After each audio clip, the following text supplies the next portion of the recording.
Hello and welcome to Cheshire Audio. Now, I was going to be doing a retro review on a certain turntable. True to form, I've gone off on a tangent because something quite interesting came through the door to have a new cartridge fitted earlier on. So I fitted the cartridge, I've got it all up and going. I thought let's just do a quick review on this because actually I don't see many of these. What we've got is a Manticore Mantra, if you remember it. It's a bit of a... I think my memory of the history of this is correct. I've heard different variations of what I'm about to tell you, but I'm pretty sure that my memory of this is correct. Early 80s, possibly even late 70s, there was a turntable called the Input Kit Deck. It was either called the Input Kit Deck or it was Input Design Kit Deck. So basically you bought a kit of parts and you made yourself a record player, and it was quite shoddy, I think is probably the word. It didn't really look particularly good, obviously, because I think it was like a bare plinth that you could paint or whatever. It was either that or it had like a vinyl wrap on it or something. It did look a bit shoddy. Now, who designed that? I can't remember. It may have been Doug Hewitt.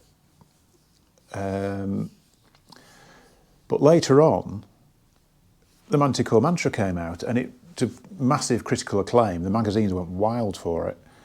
But myself, amongst other dealers, looked at it and thought, it's an input kit deck. It must be rubbish, because all the ones we've seen look really shoddy and whatever. To be fair, the kit deck was quite a decent deck, but I think it was just the fact that it was a homemade product almost, that you sort of judged it by that criteria, really. The Manticore Mantra, now that which was to do with Doug Hewitt for definite, is basically an input kit deck, but refined and honed and improved with a nice finish, and it's actually quite nicely engineered. When you look at it, it's quite nice. It is quite well made, really.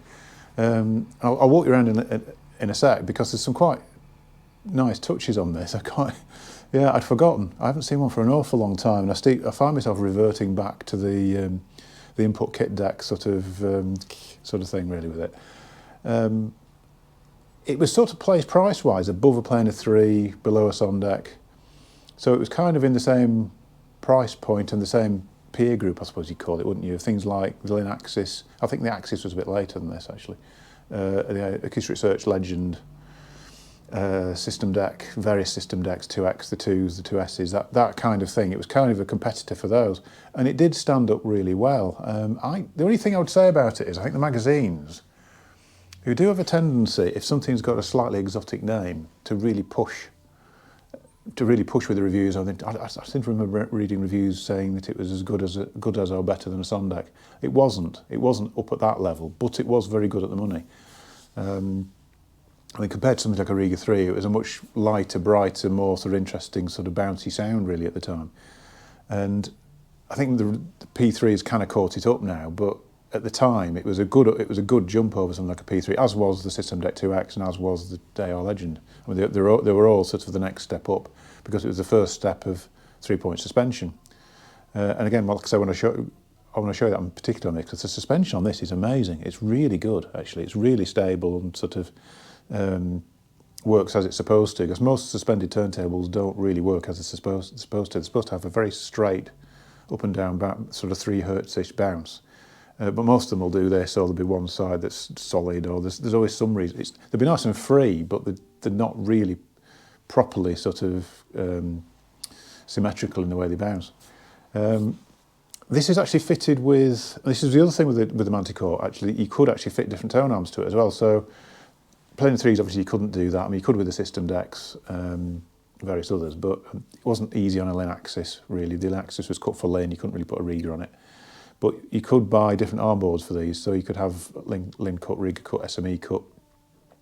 This is fitted with a Logic Datum 2, which is quite rare, actually. I don't see many of those. Logic were another superb British turntable manufacturer. I'm not sure that they made the tone arms. Put me correct in comments, or email me on that if that's not correct. I don't think they necessarily made their own tone arms. It might have been some Jelco-related thing or something like that, but I don't remember, if I'm honest. I don't really remember with that. But Logic was a superb record. They did make a turntable, which was the equivalent of a Sondek, really, or better than a Sondek. So yeah, decent arm. My memory of these was we used to sell them with a Lin Basic Plus or later on the Akito, that sort of thing. They tended to put a Lin arm on because it was adjustable and you could match it in. The arm board's fairly straightforward. Not sure what the logic is. It might even be a Lin cut arm board on this. I'm not totally sure because the actual length of the arm seems to be very similar, effective lengthwise. It's very similar to a Lin, so it seems as though it probably is. But no, it suits it very well, really. I mean, basically, it is a Riga 3 with suspension, a bit like the system deck was. We've got the glass platter. I'll talk about this in a sec. I think it's got a different mat on it. I don't think they came with a rubber mat originally. I think they would have probably had a felt mat like a Riga and system deck.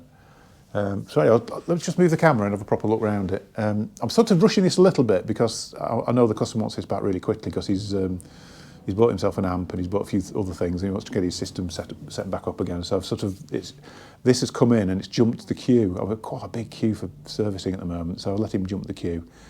But done a little review as well, so I hope he's all right with that. Anyway, yeah, I'll move the camera. Let's have a bit of a closer look round, and I'll show you how the suspension's nice and free as well. Okay, so there it is. Like I say, it's kind of a Riga 3 with suspension. I think just to probably oversimplify it. And I think that the first thing that you noticed compared to the input kit deck was that this control is exactly the same. I haven't seen it anywhere else, only ever on the input kit deck and on the Manticore Mantra. Yeah, like I say, glass platter, like a Riga, probably similar thickness actually to a Planar 3 platter, and the system deck actually. And nice little Logic tone arm, which you can see it's datum 2 on the side there. Not quite sure what the badging on the top is. Customer pointed that out to me. I've never seen that before, actually, strangely. I know Manticore actually did do their own tone arms as well. I can't remember. I think might have been one called the Magician or something that they did, but I don't really have any experience of that.